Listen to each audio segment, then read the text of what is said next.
Hey guys, and welcome back to my YouTube channel. In today's video, we are in Oloolua Nature Trail. If you haven't watched my previous video, please make sure to do so.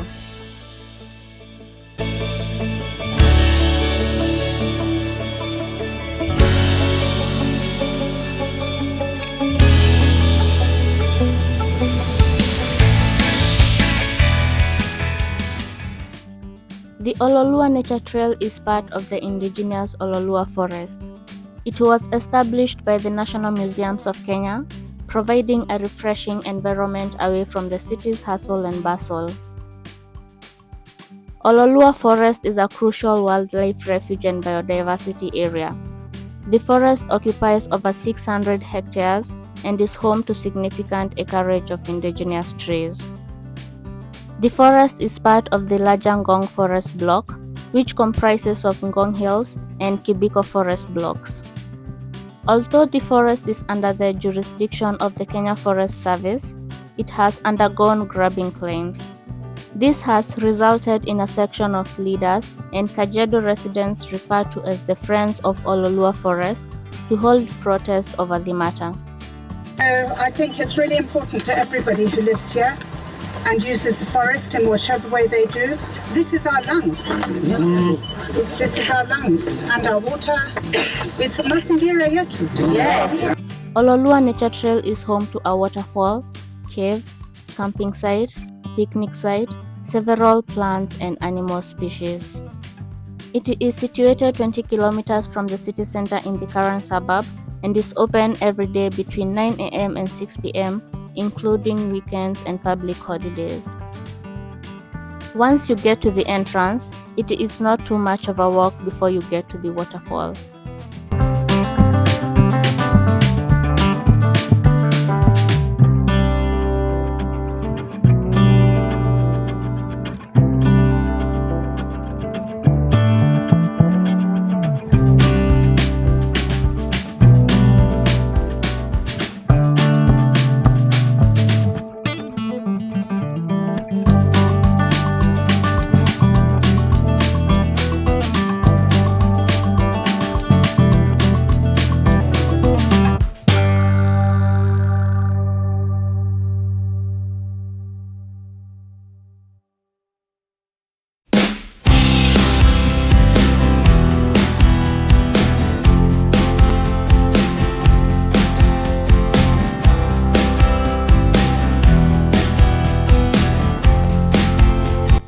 The 20-foot waterfall along the Mbagathi River is one of the major attractions of the nature trail.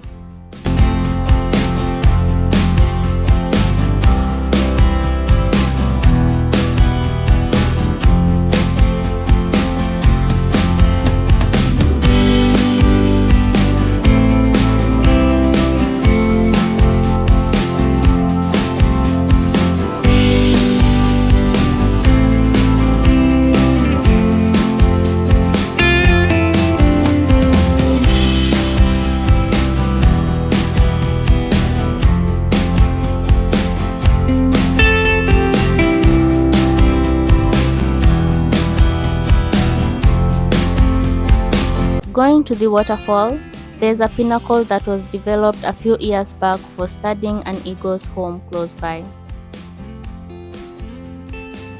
Researchers utilized this pinnacle to survey the crowned eagle's conduct in their normal natural surroundings. Unfortunately, human encroachment have brought about the winged creatures relocating from this safe house.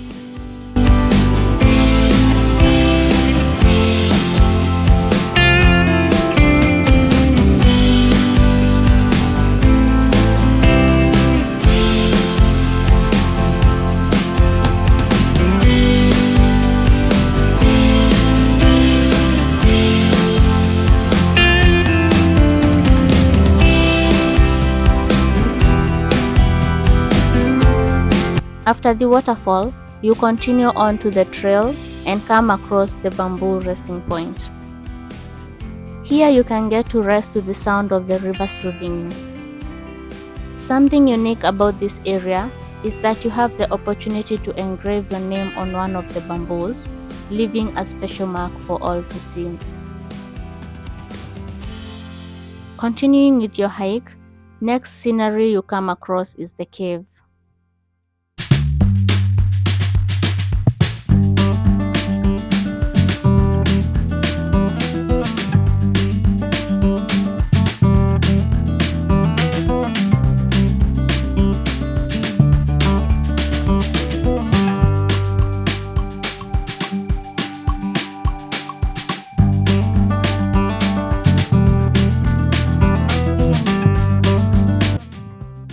The cave is reputed to have once been a hiding place for the Mau Mau freedom fighters during the colonial period of Kenya's history. Inside the cave, you are welcomed by an acrid smell and several bats. So for anyone who cannot withstand smells, it is advisable to spend just a few minutes inside. Oloolua Nature Trail also allows camping. Their camping ground is fully equipped with tapped water, toilets, security and firewood. However, one has to bring their own tent, sleeping bag, food, and any other supplies they may need for the night.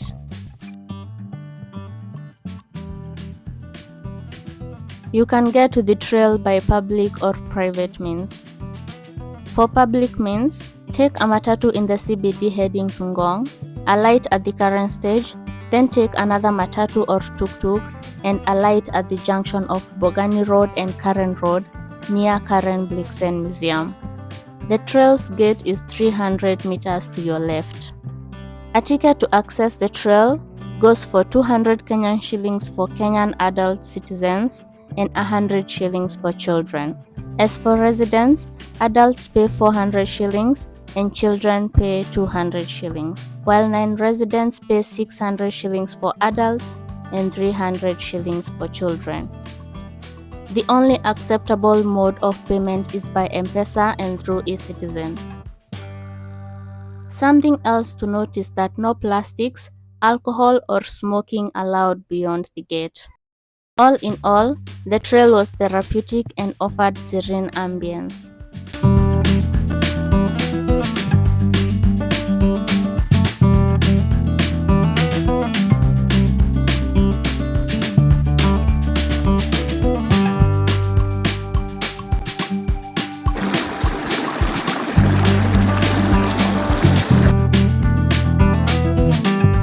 Thank you so much for watching. Make sure to like, share and subscribe, and see you on the next adventure. Bye!